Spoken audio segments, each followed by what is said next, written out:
તો હોમગાર્ડ જવાનની હેવાનિયત સામે આવી છે। ભરૂચમાં સગીરા પર દુષ્કર્મ આચર્યું। દુષ્કર્મ બાદ સગીરા સાથે કરી અશ્લીલ હરકતો। લંપટ હોમગાર્ડ જવાને ખાખીને બદનામ કરી તો લંપટ હોમગાર્ડ જવાન સામે નોંધાઈ છે પોલીસ ફરિયાદ। વધુ વિગતો સાથે મારા સંવાદદાતા રફીક જોડાઈ ગયા છે। જે રફીક, દુષ્કર્મની ઘટના સગીરા સાથે સમગ્ર ઘટના શું છે?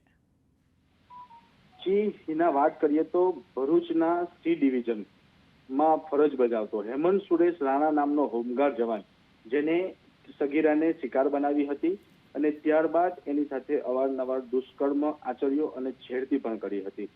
હવે તો ભરૂચ જિલ્લામાં ખાખીને પણ બદનામ કરતા કિસ્સા સામે આવ્યા છે। આ એક લંપટ હોમગાર્ડ જવાન છે જેને ખાખીને બદનામ કરી છે અને હાલ આ લંપટ હોમગાર્ડ જવાન વિરુદ્ધ ભરૂચ એ ડિવિઝન ખાતે ફરિયાદ નોંધાઈ છે અને પોલીસે વધુ કાર્યવાહી હાથ ધરી છે। જી સમગ્ર માહિતી બદલ આભાર।